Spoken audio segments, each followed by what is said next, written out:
చొప్పున ఇవాళ సన్న బియ్యం ఇస్తున్న మాట వాస్తవం కాదా? మా అక్కలు ఇక్కడ ఉన్నారు కదా, వాళ్ళు వండి సంటి పిల్లలకు బుక్కెడు పువ్వ సన్న బియ్యం పెడుతున్న మాట వాస్తవం కాదా?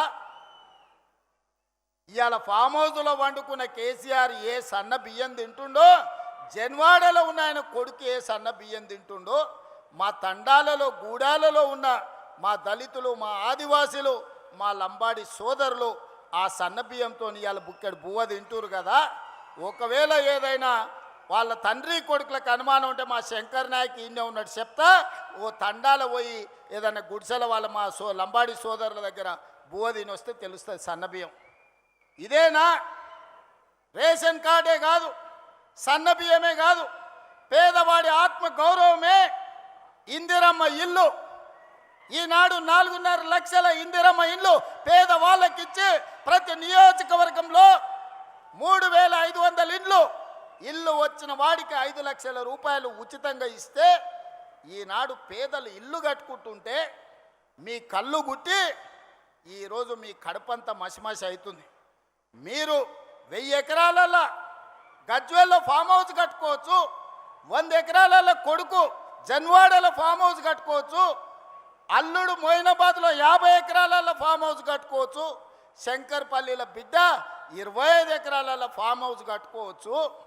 మీరు మాత్రం ఎకరాల కొద్దీ 100 కోట్లు పెట్టి ఫామ్ హౌజులు కట్టుకోవచ్చు. ఈ పేదోడికి 5 లక్షల రూపాయలు ఇందిరమ్మ ఇల్లు ఇస్తే మీ కడుపు మంట ఏందని నేను అడుగుతున్నా. నిజంగానే మీరు ఆనాడు ధనిక రాష్ట్రం ఉన్నప్పుడు పేదోళ్ళకి ఇల్లు ఇచ్చుంటే సంవత్సరానికి 2 లక్షల ఇల్లు కట్టినా 10 ఏళ్లలో 20 లక్షల పేదోళ్ళు ఇంటి వాళ్ళు అయ్యేటోళ్ళు, ఆత్మగౌరవంతో బతికేటోళ్ళు. ఒక్క రోజైనా పేదోడికి ఇల్లు ఇవ్వాలన్న సోయి మీకున్నదా? మీ భవంతులు, మీ బంగళాలు, మీ గడీలు, మీ ఫామ్ హౌజుల గురించే మీరు కలలు కన్నారు తప్ప పేదోడి కలల సాకారం ఇందిరమ్మ ఇల్లు ఇవ్వాలని ఎన్నడన్నా తండ్రి కొడుకు అల్లుడికి ఆలోచన వచ్చిందా? ఆ పేదలకు 24 గంటల ఉచిత కరెంట్ ఇస్తే భూమి ఉన్నోళ్ళకే లాభం. మరి భూమి లేని నిరుపేదలు మున్సిపాలిటీలలో, పట్టణాలలో, హైదరాబాదు నగరంలో జీవించే పేదలకు ఏం ప్రయోజనమని పాదయాత్రలో అడిగితే 200 యూనిట్లు ఉచితంగా ఇవ్వాల. పేదోళ్ళ ఇళ్ళల్లో కరెంటు వెలుగుతలేదా? వాళ్ళ కళ్ళల్లో ఆనందం మీకు కనిపిస్తలేదా అని నేను అడుగుతున్నా.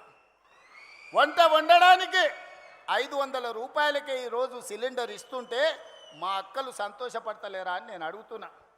అదే కాదు, రైతులకు రైతు రుణమాఫీ, రైతు భరోసా, రైతు పెట్టుబడి సహాయము, ఈరోజు రైతులకు ఇచ్చిన బోనసులు లెక్క కడితే 1,56,000 కోట్లు ఈ 30 నెలల రైతుల కోసం ఖర్చు పెట్టిన ప్రభుత్వం మా ప్రభుత్వం. వ్యవసాయం దండుగా కాదు, వ్యవసాయాన్ని పండుగ చేస్తాం, రైతుల కళ్ళల్లో ఆనందం చూస్తాం. ఇంతకుముందే మిత్రులు ఉత్తమ్ కుమార్ రెడ్డి గారు చెప్పినారు, దేశంలోనే తెలంగాణ నెంబరు వరి ధాన్యం పండిస్తే అందులో నల్గొండ మొదటి స్థానంలో ఉందని ఇప్పుడే మా సోదరుడు చెప్పిండు. ఇది మా నిబద్ధత.